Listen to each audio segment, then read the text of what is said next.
Good morning. We are still on Foot Week. I'm still in the same clothes. That's because I filmed them all on the same day.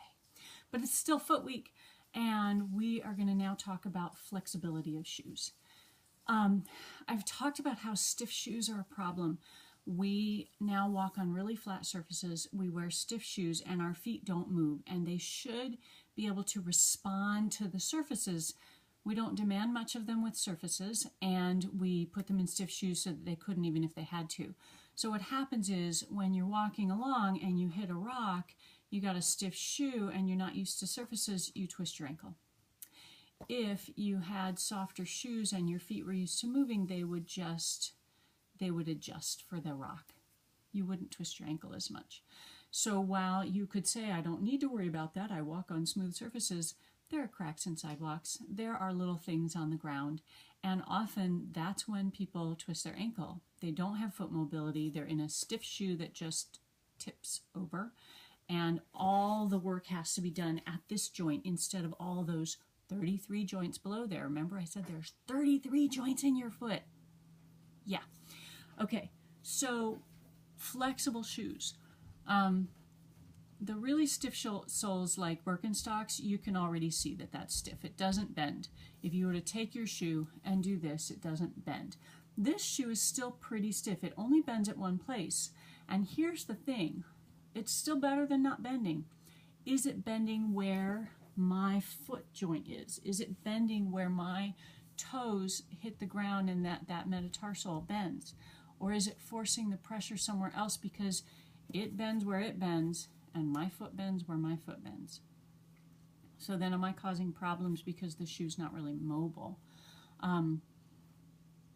There are shoes that are more mobile. Now my Converse do a little bit more bending, but again, the majority of their bend is kind of in one spot, and is that spot where my foot bends? Better than not moving. Those shoes that I ordered that I told you about, no, I keep doing that. That way, yep, these, the odds. They curl up, they twist, they bend. It's as close to coming barefoot being outside as you can get because this shoe will let my foot do whatever it needs to do on the ground. I would urge you, when you have even slightly more flexible shoes, walk on uneven surfaces. If there's gravel that you can walk on the gravel. Around here, there's a lot of grassy boulevards between the street and the sidewalk, and I'll walk on there. I don't walk through people's yards if I can avoid it, right? But I'll walk on those grassy boulevards. If I'm at a park, I get off the sidewalks, I walk in the park. I like finding unpaved trails to walk when I can, as opposed to paved trails, which again are flat. So there are other ways to increase that mobility and flexibility in your feet. Our feet are stiff, we know that. Rolling your foot on a ball is one really good way because you're starting to get those joints to be pushed on and moved against. Another way, if you think about when you go walk in the beach, how sore and tired your legs get, well, that's because your feet are doing this and moving in all different ways because the sand drops away from your foot. So it demands more of your feet and your legs. So if you walk too long for the first time in a long time on the beach, your legs get really sore.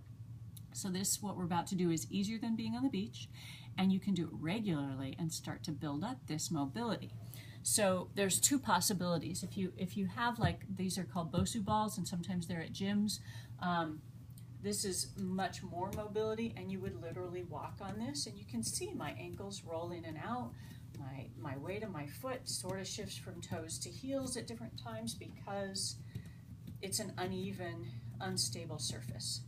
That might be too much. So in that case, you would take a folded blanket, it's just a blanket, or even a pillow. You could take a pillow, and I just walk in place on it. And you just walk in place. You can do this while you're watching TV.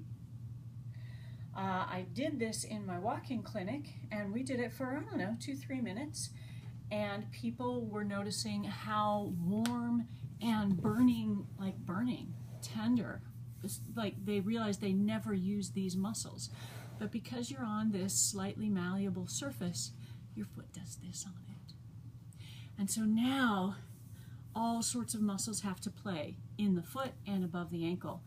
And that's what we want. We want your body to respond to whatever it comes to, so that you don't hit a crack in the sidewalk, fall, and break your ankle.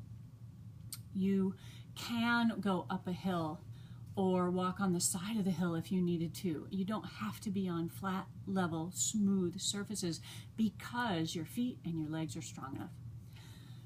Check out your shoes, see what's flexible, find the most flexible thing you've got, even if that's this, that might be the most flexible. Find the most flexible shoe you got and go walking on something other than flat cement or tile. Do what you can. I mean, we've changed our culture has changed our environment, and so everything's flat and level.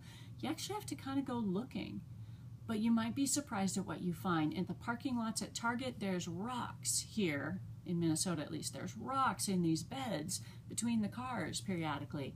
I walk in those. You can find lots of interesting places. So walk on a blanket, walk on uneven surfaces, check out how stiff your shoes are. If you really want to get into some mobile shoes, look up minimal shoes. Go to my resource page on lynnshuck.com.